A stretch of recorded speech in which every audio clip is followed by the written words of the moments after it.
शिव गुरु के चरणों में प्रणाम करती हूँ, मेरा प्रणाम स्वीकार हो। माँ गौरा के चरणों में प्रणाम करती हूँ, मेरा प्रणाम स्वीकार हो। सभी देवी देवताओं के चरणों में प्रणाम करती हूँ, मेरा प्रणाम स्वीकार हो। आप सभी गुरु भाई गुरु बहनों के चरणों में प्रणाम करती हूँ, मेरा प्रणाम स्वीकार हो। अगर मेरी वीडियो अच्छी लगती है तो लाइक करिए, शेयर करिए और चैनल पे नए हैं तो सब्सक्राइब करिए। कमेंट में हर हर महादेव ज़रूर लिखिए। भगवान का नाम बोलने से, लिखने से बिगड़े काम बनते हैं। आत्मा शुद्धि ही होती है तो क्यों भगवान का नाम बोलना नहीं, लिखना नहीं। तो इसलिए कमेंट में हर हर महादेव ज़रूर लिखिए। और कुछ गुरु भाई गुरु बहन कमेंट किए हैं, उनका नाम मैं कहानी के लास्ट में बोलूँगी। शिव गुरु के चरणों में अर्जी लगाऊंगी कि हे शिव गुरु, ये लोग जहाँ भी रहें वहाँ खुश रहें, इनका परिवार स्वस्थ रहे और खुश रहे। और आज की कहानी एक दुखियारी माँ की है और उसके छोटे से बेटे की है। दुखियारी माँ जो रहती है वो भगवान की शिव गुरु की शिष्या रहती है, शिव की आराधना करती रहती है, पर गरीब रहती है। और गरीबी बहुत बुरी बला है। गरीबी जो है सताती रहती है, जिसको वही जानता है कि गरीबी क्या है। पर गरीबी में भी भगवान को भूलना नहीं चाहिए। और अमीरी आ जाए तो भी भगवान को नहीं भूलना चाहिए कि हम अमीर हो गए, हमको घमंड हो गया, धन हो गया, तो भगवान की वजह से नहीं हुआ है। अरे जब तक भगवान नहीं देंगे, भगवान साथ नहीं देंगे, रोजी रोटी बढ़ेगी नहीं, तब तक कहाँ से धन होगा। इसलिए भगवान को याद रखना चाहिए, भगवान को सदा याद रखें। तो आज की कहानी एक छोटे से बालक के पे है, उसकी माँ पे है। एक शिव गुरु की शिष्या रहती हैं, पति पत्नी दोनों रहते हैं। पति मेहनत मजदूरी का काम करता है, पत्नी घर के काम करती है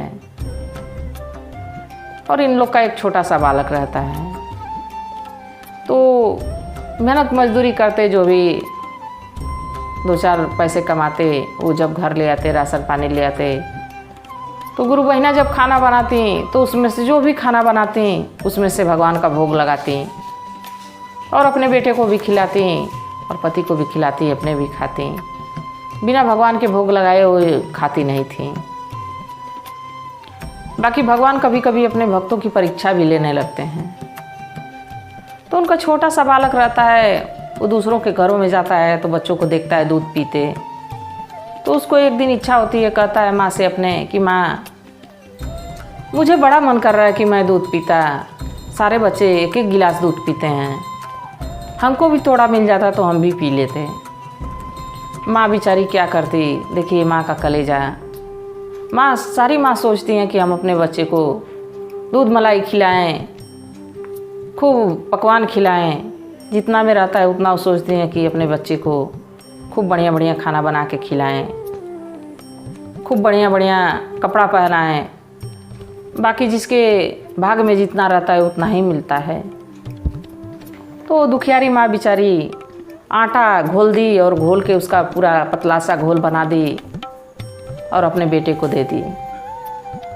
तो बेटा पिया तो कहा कि माँ ये तो दूध नहीं लग रहा है। तो माँ कही कि हाँ बेटा, मैं दूध कहाँ से ले आऊँगी, ना हमारे घर गैया है, ना ही हमारे घर इतना पैसा है कि हम दूध खरीद के तुमको पिलाऊं। आज इसी से काम चला लो, तुम्हारे पिताजी ज़्यादा पैसा कमाएंगे, ज़्यादा धन होगा तो मैं दूध खरीद के तुमको पिलाऊंगी, या तो गैया अगर जो हमारी हो जाएगी तो गैया का दूध होगा तो तुम पीना। बेटा बेचारा वो आटा का घोल पीता है। एक दिन वो अपने बेटे को लेके मंदिर जाती है, शिवालय जाती है। वहाँ बच्चा देखता है कि भगवान भोलेनाथ पे दूध चढ़ाया जा रहा है, जल चढ़ाया जा रहा है। तो कह रहा है कि मैया, भगवान तो इतना दूध पी रहे हैं, थोड़ा सा दूध हमको भी दे देते तो कितना बढ़िया रहता। तो मैया कहीं कि तो शिव गुरु से कहो, महादेव से कहो कि हे भगवान, हे भोलेनाथ, हमको भी दूध की व्यवस्था कर दीजिए, हमको भी दूध पीने का मन करता है। तो छोटा सा बच्चा, नादान बच्चा, उसको तो ये पता था कि हाँ भगवान से हम कह देंगे तो भगवान हमको दे देंगे। तो पूछा कि माँ हम भगवान से कहेंगे तो भगवान हमको दूध देंगे? इतना दूध वो पी रहे हैं, हमको थोड़ा सा दूध दे देते तो हम भी पी लेते। उसके मन में दूध को देख के लालच आने लगी। तो उसकी मैया कहें कि हाँ भगवान से कहो, उनके पास ज़्यादा होगा तो ज़रूर तुमको देंगे। तो बच्चा भगवान से कहा, हे भगवान, हे शिव गुरु, थोड़ा दूध अपने में से हमको भी दे देते तो हम भी पी लेते। तो भगवान मुस्कुराए। कैलाश पर्वत पे बैठे ही देख रहे थे, मुस्कुरा रहे थे कि छोटा सा बच्चा तो आज दूध पीने की हट कर रहा है, जिद कर रहा है।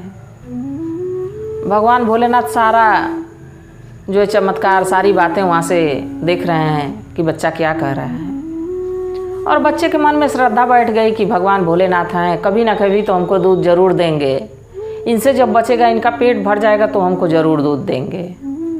और वो भी भगवान का भक्त हो गया, शिव को भजने लगा।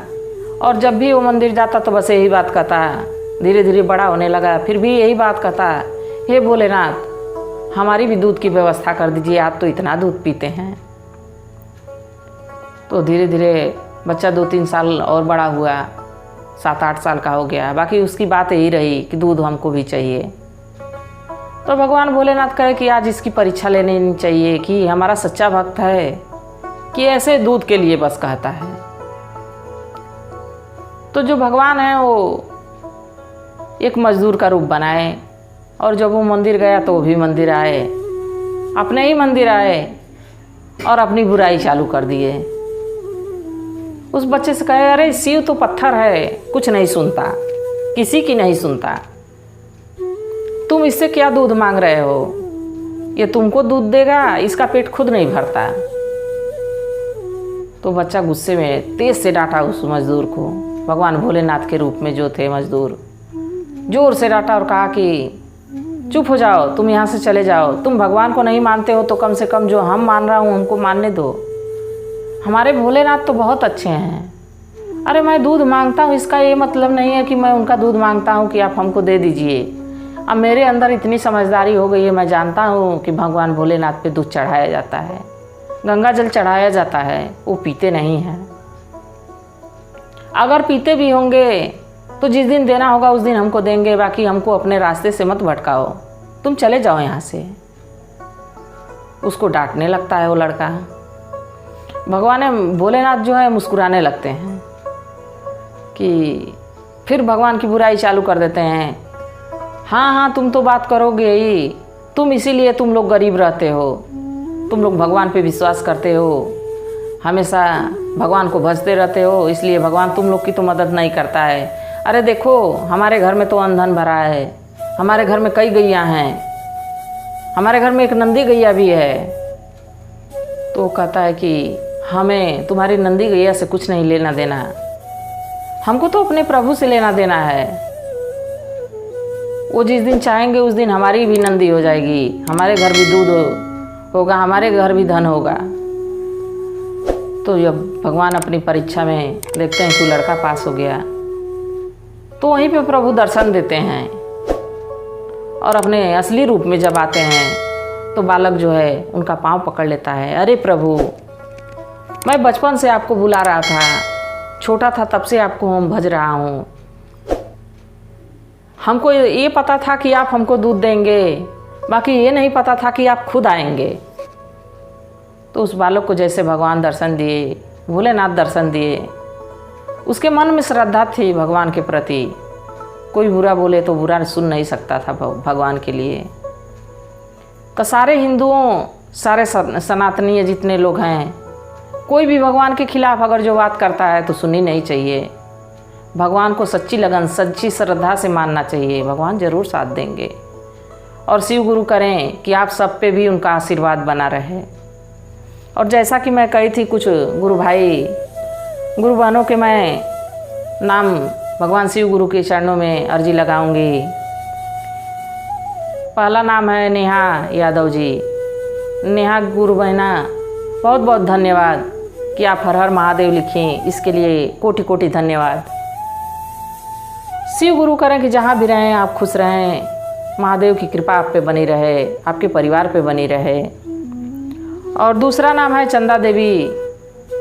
चंदा जी गुरुबाना, धन्यवाद हर हर महादेव लिखने के लिए। शिव गुरु करें कि उनकी छत्र छाया आप पे बनी रहे, उनका आशीर्वाद आप पे बना रहे, आपके पूरे परिवार पे दया बरसती रहे शिव गुरु की। और तीसरा नाम है इंदु चौधरी। इंदु गुरु बहना, धन्यवाद हर हर महादेव। आप जो कमेंट की इसके लिए बहुत बहुत धन्यवाद। भगवान का नाम बोलने से, लिखने से आत्मा शुद्ध हो जाती है। और शिव गुरु करें कि आप जहाँ रहें वहाँ खुश रहें, आपका परिवार खुश रहे, सुखी रहे, स्वस्थ रहे। शिव गुरु की दया हमेशा आप पे बरसती रहे। और चौथा नाम है सुमन कुमारी।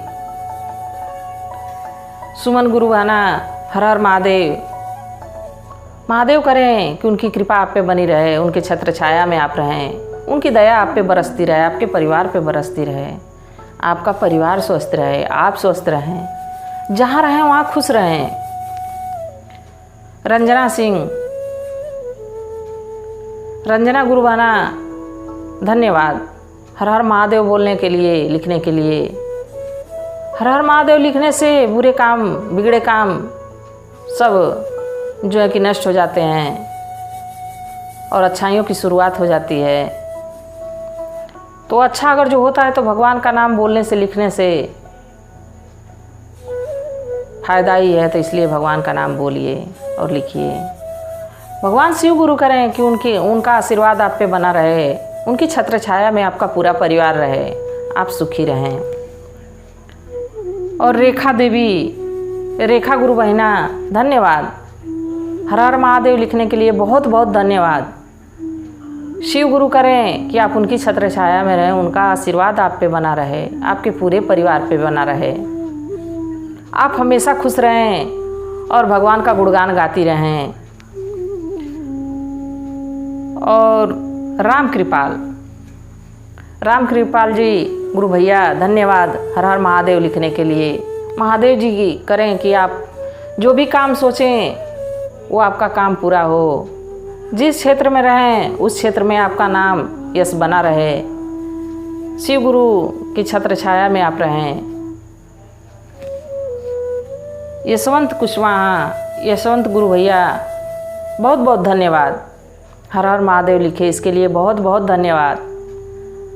शिव गुरु करें कि उनका आशीर्वाद, उनकी छत्र छाया आप पे बनी रहे, जहाँ रहें वहाँ आप खुश रहें, जिस क्षेत्र में रहें वहाँ आपका यश बना रहे। और कुसुम दुबे, कुसुम गुरु बहना, आप मेरी कहानी देखती हैं और हर कहानी में आप कमेंट करती हैं, इसके लिए धन्यवाद। हर हर महादेव। महादेव करें कि आप जहाँ रहें वहाँ खुश रहें, आपका पूरा परिवार खुश रहे, स्वस्थ रहे। और निशा यादव, निशा गुरुबाना, धन्यवाद हर हर महादेव लिखने के लिए। हर हर महादेव बोलने से, लिखने से बिगड़े काम बनते हैं, आत्मा शुद्ध हो जाती है। तो अपनी आत्मा को शुद्ध करना है तो हर हर महादेव ज़रूर लिखिए। और हमारी कहानी देखने के लिए धन्यवाद। शिव गुरु करें कि आप सब पे शिव गुरु की छत्र छाया बनी रहे, उनकी दया बरसती रहे, इसी कामना के साथ हर हर महादेव।